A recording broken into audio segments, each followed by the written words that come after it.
Good old Jacob Suggs. This is a guy that I have covered many times in the past for many different reasons.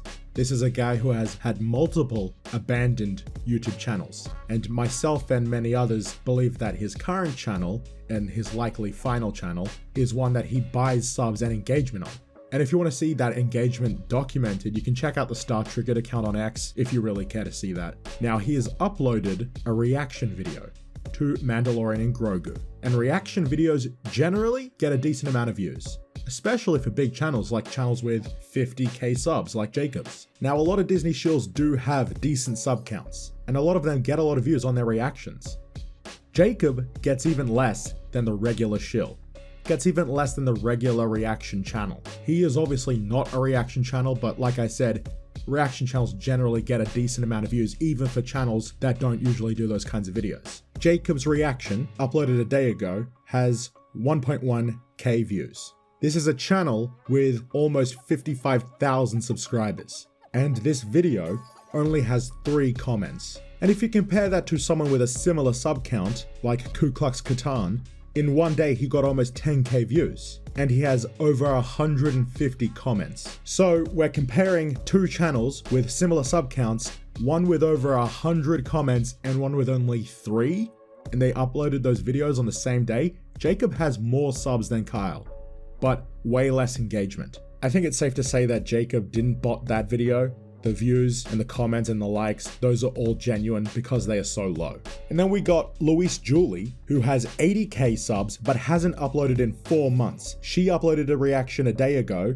13k views and 140 comments. That looks natural. If the majority of Jacob's subscribers were genuine, the engagement should look something like this and something like Kyle Katarn's video. He's not the only big YouTuber with low engagement though. We have Liam Catterson, who is someone with 35,000 subscribers, just over 250 views on his reaction, and his reaction also only has 3 comments. Jacob's reaction did get over 1,000 views. Maybe that was botted, and the real number looks more like this. Who knows? And then there's this channel, Let's Tune In, 3k subscribers, 150 views, and almost 30 comments. That's almost 10 times the amount of comments on Jacob's video, and he has 55,000 subscribers. And then we can't forget John the White Passing Roker, 10k less subs, almost 5 times the amount of views, and it's got 64 comments. Again, that looks genuine.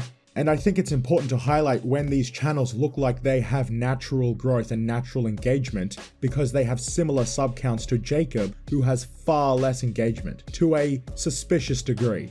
It's almost like the majority of Jacob's subs are not real. And then up next, Simon, 3.6k subs, 1.8k views, and 24 comments. That looks pretty good for a channel that size. That video's view count is over half his sub count.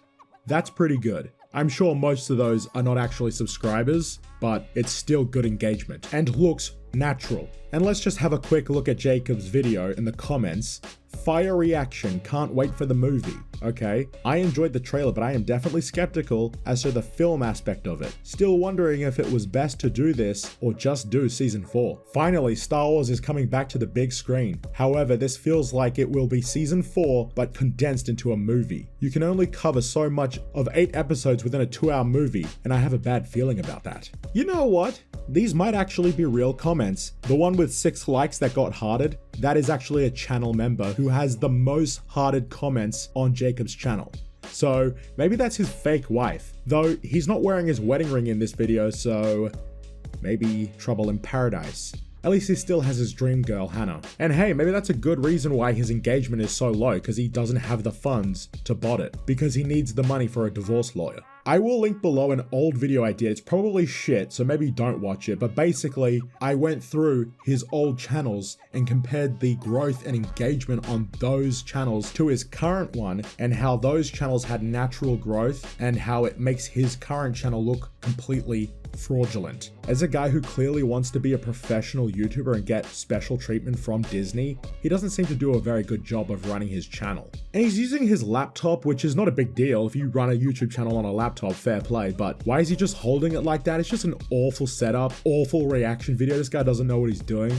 It's embarrassing. I'm pretty sure that is a second-hand laptop as well. He's mentioned that before. And using a second-hand laptop to run his channel might actually be impressive or admirable if his 50k subs were genuine, which I do not believe they are. I think it's time for Jacob to just quit YouTube and get a real job, especially now that he might be getting a divorce as well. He definitely needs some steady income because there's no way his channel gives him that. And think about this for a second. I have over 50,000 less subscribers than Jacob, and I think our genuine engagement is probably on par with each other's channels. And his YouTube shorts do not get that many views either. And that's how a lot of big channels get subs. And that's why when you take a look at their regular videos that they post, they get way less views than you would expect from channels with so many subs, because those subs are coming from shorts and they're not going to watch your videos, usually.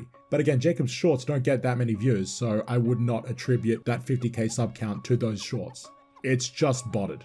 And it might actually be too late for Jacob to give up on this channel, because he's obviously poured so much money and time into building up this presence of being a big shot on YouTube. And for a moment I thought it actually paid off because he was getting free sabers, but I reckon those companies can tell that his sub count, his engagement is BS, because there's no way anyone used his link, his code to buy those sabers.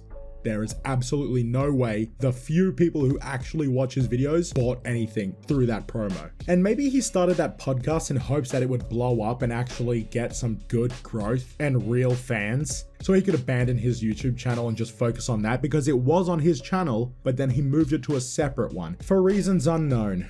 That's all I really had to say about Jacob's channel, and honestly, this could very well be one of my last videos on Jacob, because who cares about this guy? We'll just have to wait for Knights of Melvin's documentary, and I think after that, this guy's done. What do you think? You think this guy's a failure, fail speed, fraud speed? Let me know below. Thanks for watching, like and subscribe, and I'll see you later.